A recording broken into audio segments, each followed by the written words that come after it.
नमस्कार मैत्रिणींनो, आपली सखी या यूट्यूब चॅनलवर आपले स्वागत आहे। आज आपण बनवणार आहोत मस्त झणझणीत असे पिठलं आणि ज्वारीची भाकर। ही आपली महाराष्ट्रात प्रत्येकाला आवडणारी अशी वस्तू आहे, म्हणून आपण आज झणझणीत असं पिठलं बनवणार आहोत। तर पिठलं बनवण्यासाठी मी काही साहित्य घेतलेले आहे। मी हा एक कांदा कापून घेतलेला आहे आणि या एवढ्या हिरव्या मिरच्या घेतल्या, मी एवढा लसूण घेतलेला आहे। तर आपण आता झणझणीत असं पिठलं बनवणार आहोत।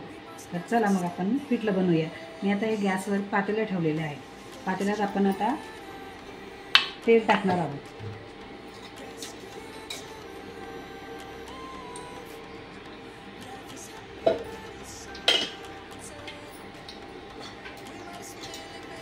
पिठल्यामध्ये आपण थोडं जिरं जास्त टाकायचं आहे, कारण जिऱ्याचा पिठल्यात स्वाद खूप छान लागतो।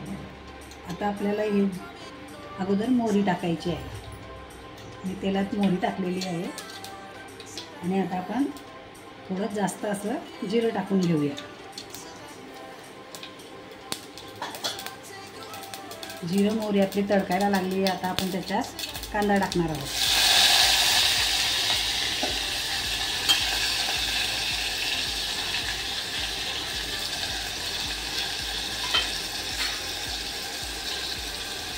आता आपला हा कांदा आपल्याला चांगला सोनेरी रंगाचा भाजून घेणार आहे। तर आपला कांदा चांगला सोनेरी रंगाचा होईपर्यंत आपण या आपल्या पिठल्याचा मसाला वाटून घेणार आहोत। तर मसाला वाटण्यासाठी मी या एवढ्या हिरव्या मिरच्या आणि लसणाच्या 4-5 पाकळ्या घेतलेल्या आहेत। आपल्याला हा मसाला थोडा जाडसर काढून घ्यायचा आहे, अगदी बारीक करायचा नाही, कारण बारीक केल्यास आपलं पिठलं चांगलं लागणार नाही। म्हणून आपण थोडा मिक्सरमधून जाडसर मसाला काढून घेणार आहोत।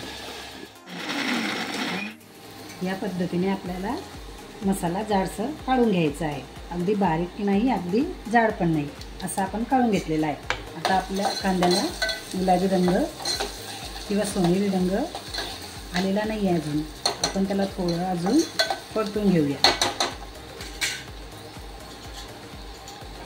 मैत्रिणींनो, आपण आपली हळद आपण अशी तेलात टाकायची, कारण हळद तेलात टाकली तर ती छान अशी भाजली जाते व रंगही छान येतो आणि तिचा स्वादही बदलतो। त्यामुळे मी हळद अशी कांद्याबरोबर तेलात थोडी भाजून घेत आहे आणि थोडा कोथिंबीरसुद्धा आपल्याला या कांद्यामध्ये टाकायचं आहे।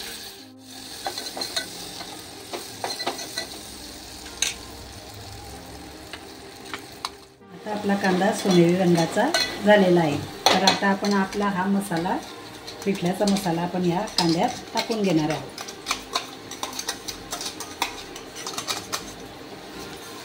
आणि परतून घेणार आहोत चांगली।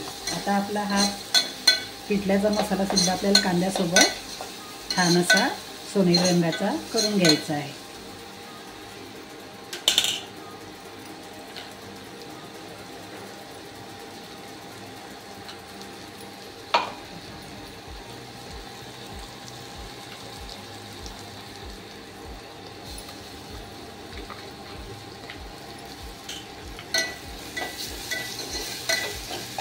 आपला कांदा आणि पिठल्याचा मसाला अगदी सोनेरी रंगाचा झाला आहे, तुम्ही बघू शकता।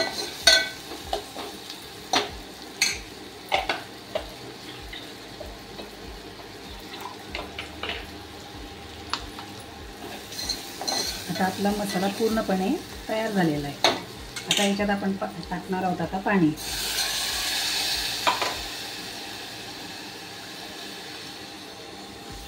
आपल्याला हे पिठलं घेरून करायचं आहे, म्हणून आपण आता पाण्याला उकळी आणायची आहे। उकळी आल्यानंतर आपल्याला याच्यात बेसनाचं पीठ घेरून घ्यायचं आहे।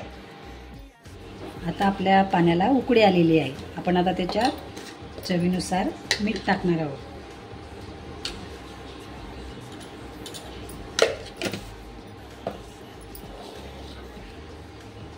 आता आपल्याला हे पिठलं घेरून घ्यायचं आहे।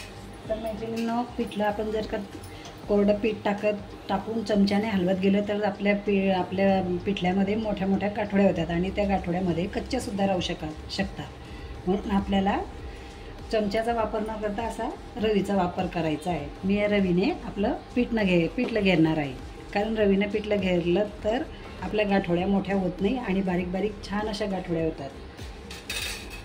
आता आपण आपलं पिठलं घेरून घेऊ.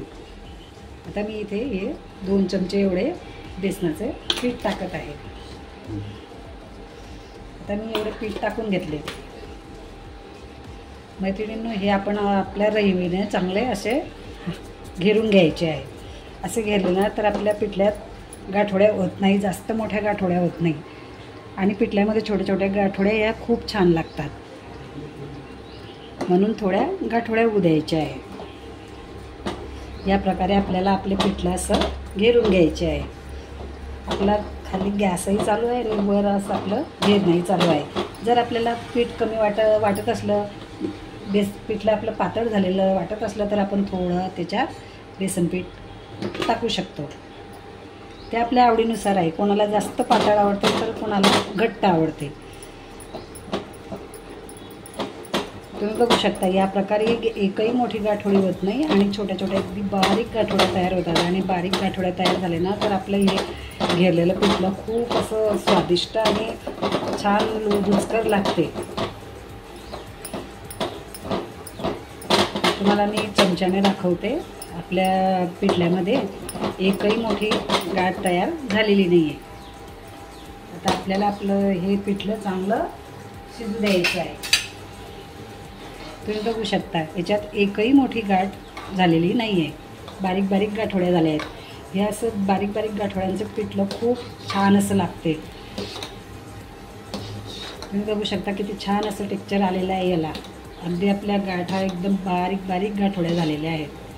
असं पिठलं बारीक आपण चांगलं शिजवून घेऊया. हे पिठले तयार आहे. आता आपलं हे असं पिठलं आपण गरम गरम ज्वारीच्या भाकरीसोबत खायचं आणि सोबत लोणचे पापड घ्यायचं. अगदी खूप सुरस असं जेवण हे होते आणि आपल्या महाराष्ट्रातल्या प्रत्येकाला आवडणारं असं हे पिठलं आहे. तुम्ही सुद्धा ट्राय करून बघा आणि आवडल्यास लाईक करा, शेअर करा आणि सबस्क्राईब करायला विसरू नका.